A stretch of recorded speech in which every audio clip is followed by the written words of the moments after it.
Hi, welcome everybody. Thanks for joining us today to hear about our new white paper, Making Sense of Energy Storage, how storage technologies can support a renewable energy future.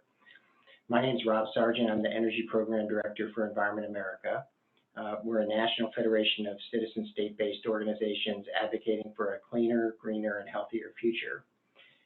Joining me today are Elizabeth Berg, an analyst with Frontier Group and a co-author of the white paper, who will present some of the key takeaways. Josh Castonguay, the VP for Innovation from Green Mountain Power, Vermont's largest electric utility, will share some inspiring examples of how his company is putting storage to work.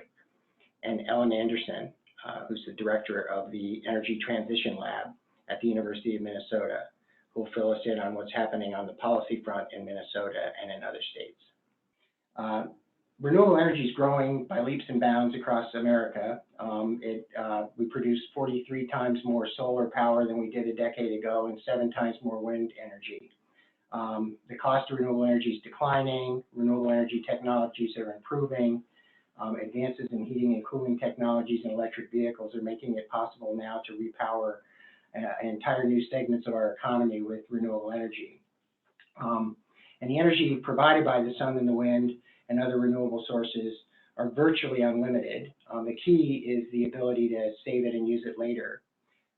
As renewable energy grows, energy storage is increasingly becoming a go-to option for utilities, businesses, and homeowners, but many people are still unaware it's ready for prime time. There can often be questions about what happens when the sun doesn't shine or the wind doesn't blow. What we're starting to see is earlier concerns are starting to fade with the emergence of game-changing energy storage technologies. So we feel it's really important to educate people and policymakers about how the smart use of energy storage can make a transition to clean renewable energy possible. With that in mind, working with our colleagues at the Frontier Group, we drafted this white paper to answer common questions about energy storage, but also to document tremendous recent progress in the role it can play in a system powered by clean renewable resources. Today, starting will be Elizabeth Berg, who's just, as I said, from the Frontier Group, co-author of the report, and she is going to give us an overview of some of the key takeaways. Hi everyone. My name's Elizabeth Berg. I'm a policy associate with Frontier Group, a nonprofit policy organization that provides information and ideas to help citizens build a cleaner and healthier America. As Rob mentioned, I'm one of the authors of the report, and I'm going to talk through some of the key findings.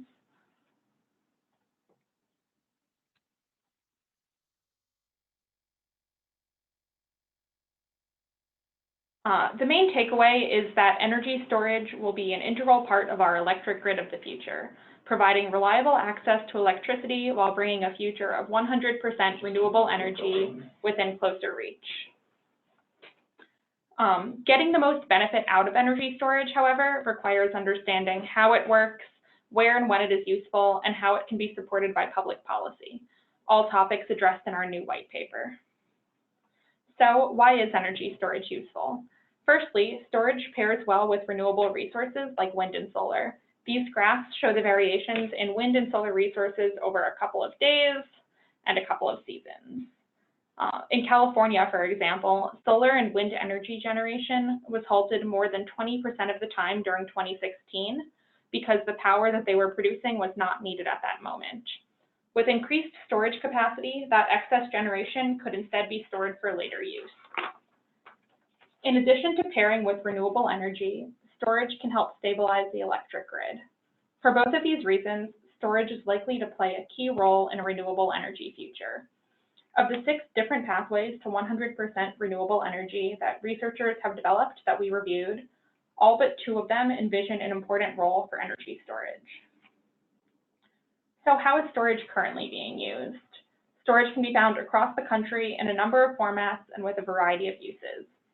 Historically, the biggest type of energy storage in the US has been pumped storage hydropower, which you can see in blue on this map. This works by pumping water from a lower reservoir, such as a river, to a higher reservoir where it is stored. When electricity is needed, the water in the higher reservoir is released to spin turbines and generate electricity.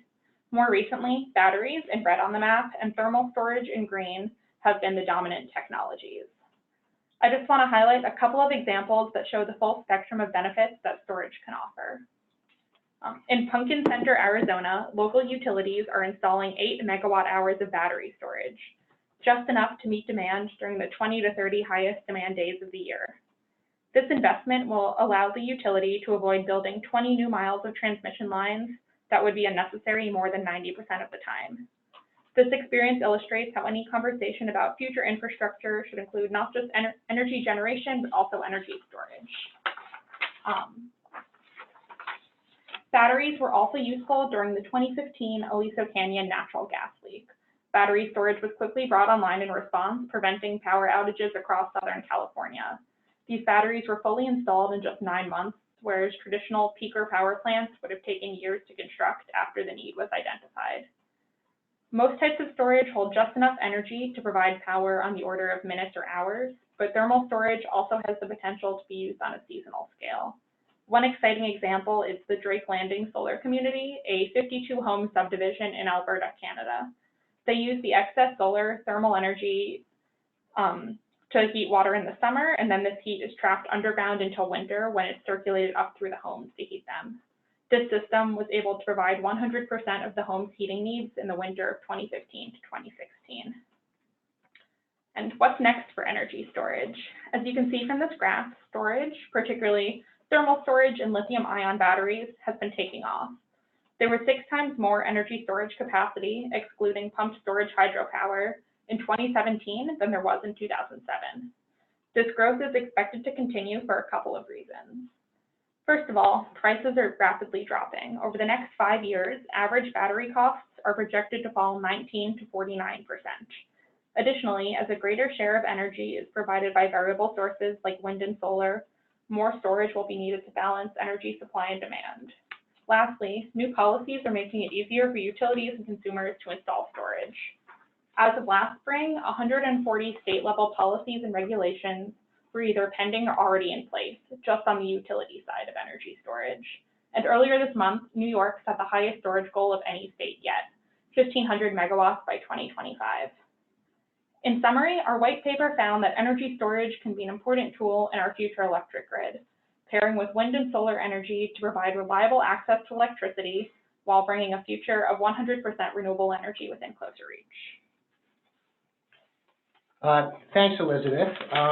Next, we have Josh Castingay from Green Mountain Power, and they have been putting storage to work, both at the utility scale and providing homeowners and businesses with storage as well.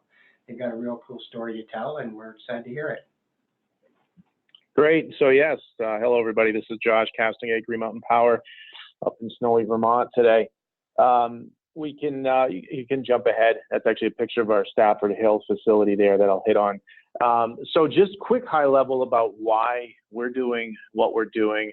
You know, we're basically looking at this as a major energy transformation that's happening now. We've got a delivery system that has served us well for more than a century, but is ultimately an inefficient system, or maybe 40 to 50% economically efficient on it at any given time, and also relies on many, many thousands of miles of transmission lines, big power plants, moving energy long distances to ultimately get to the customers. And in the world we're in today, the severity of storms, the impact of climate change, there's a lot of things going on that are making it more difficult to keep that system solidly reliable and to keep the cost of that system down. It's getting expensive quickly as you continue to beef it up. So we're shifting. Our view is to shift to this more home business community-based energy model, which we actually see more as being driven by our customers. We like to say we're customer obsessed, and we're helping drive this customer-led revolution to something that's going to be much more distributed in the future. And storage, which I'll hit on here, is going to be a very key piece of that transition. So we can hit the next slide, please. we started to develop our own strategy focused around getting, really focusing on deploying energy storage across the state of Vermont in different facets, from behind the meter stuff in residential, commercial applications, grid connected stuff, and a few things in between. And, we being a pretty small state overall, both, from load and population wise, we can make a pretty big dent pretty quickly, we feel, in how we operate and manage the system.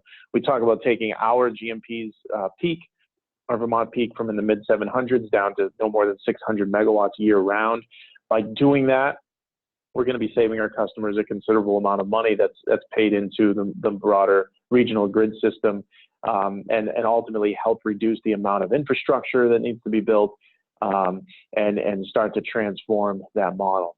So if you want to hit the next slide, and I'll start to talk about some real world examples of projects we have active and in development and things we have going on. That picture on the cover slide you saw was actually our Stafford Hill facility, which is a solar storage project facility that we developed back in, it's been 4 years, I think, 2000, early 14, end of 2013.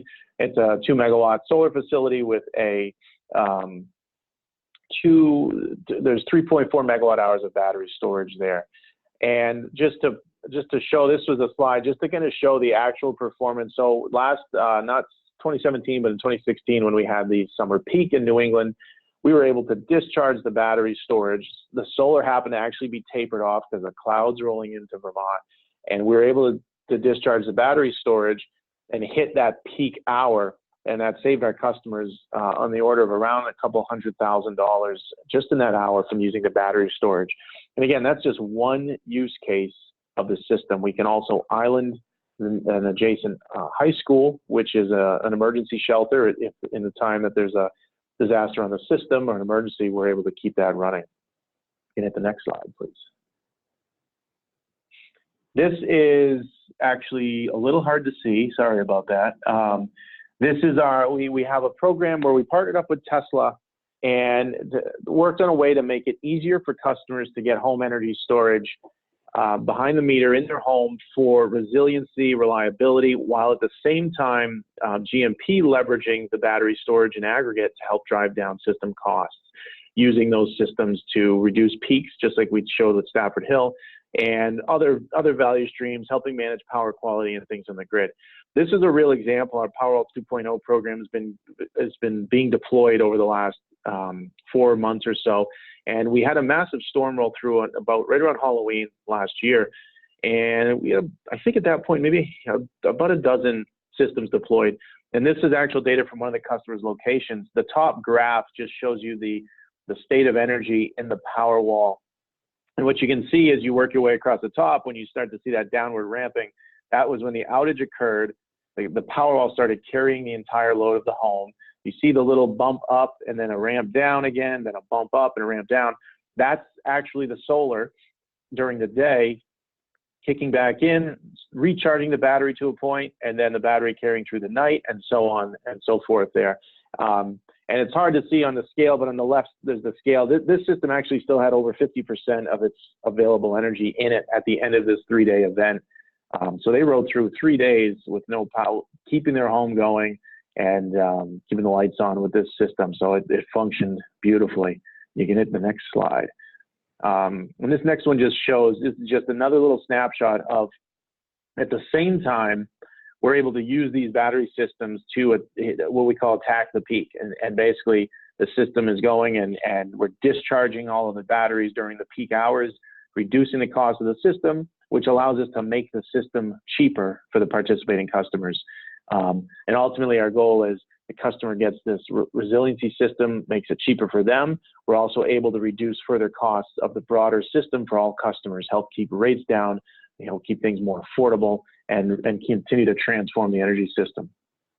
Next slide, please. This was just another deployment, different battery system called Sonnen that we worked on. We actually worked with a company called Vermont in Vermont that makes a mobile home replacement, fully energy efficient, super weatherized, zero fossil fuel, to basically replace trailers or mobile homes in a park in a way that's a much more lower cost of operation. We worked with them to integrate battery storage. So we have a 14-home mobile home park with battery storage, solar, and everything, and we're able to use that whole park as a grid resource, and the park can be completely islanded during an incident or an outage. Next slide, please. Just to kind of close out, you know, as we move to this distributed energy model, especially something with intermittent energy, as you just saw around what wind and solar is doing in California, for example, the same thing here. We got a lot of solar. Sometimes we've got, and actually this understates it a little bit. On some of the spring days, we could have as much as 60+% of our Vermont energy needs coming from solar that's distributed in Vermont. So on some of those shoulder month spring days, we actually can be supplying well over 50% from solar right here in Vermont, which is pretty wild. You can kick to the next slide. And so with that comes the obvious stuff you deal with intermittency. You're managing a grid, you're managing a distributed grid. You know, on the left is what a nice, clean, clear sky, blue sky day looks like for solar with a nice, smooth, rounded output. And on the right is what more of an intermittent day. And that actually is an example. That was the day of the New England peak, which means left unchecked, you could drive up a lot of costs from the New England peak. So dealing with that level of intermittency, another key piece. And we can hit, I think it's the last slide next. It's just to wrap up again. So we're looking at a number of forms of storage. You know, battery storage right now really provides the ultimate flexibility for us. And it's all of those stacked values. It's the resiliency, reliability. It can provide us a new tool to operate the grid, to manage power quality, to manage voltage, to do all kinds of things. And as I'm sure as I sit here now, the values we see today, there'll be a whole new stack of values, different values 4 or 5 years from now as we keep moving to this distributed grid. So that is what we have going on, and we're excited to continue driving this forward. I think that's the last slide. Kick to the.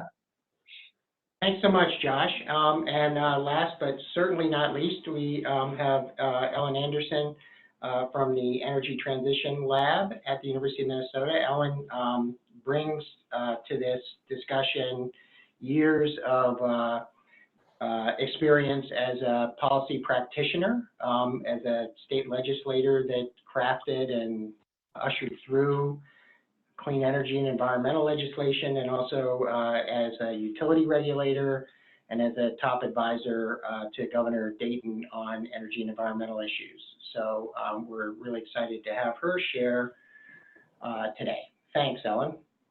All right, thank you so much, Rob. I appreciate being part of the webinar today. And I just want to start by saying that I think that this report is very timely. And I really like your emphasis on saying that you're trying to demonstrate and make the case in this report about how energy storage is truly ready for prime time. And I would add to that, it's ready for prime time, not just on the East Coast and the West Coast, but across the United States. Which is my territory that I work in primarily. So I direct the Energy Transition Lab, a program at the University of Minnesota, and we work especially in the upper Midwest and across the heartland of America a lot, as well as with national partners on energy issues. And we face a lot of skepticism about whether the time is ready for energy storage here. And so I want to talk about a couple of reasons why I think that it is. I'll start with Minnesota in particular. So we all know that renewable energy is growing rapidly across the United States, and Josh gave some great numbers about how Vermont is jumping ahead in that area. In the Midwest, wind energy is now the cheapest energy source. It's the cheapest electricity source. In Minnesota, we're at 23% renewable electricity already, and our largest utility, XL, has recently just announced they're expecting to be at over 60% renewable electricity within this decade. So we know that in real time, our utility operators and grid operators and communities are experiencing high amounts of renewable energy and need to be able to deploy energy storage to make it successful and to do what our goals are hoping to get us to.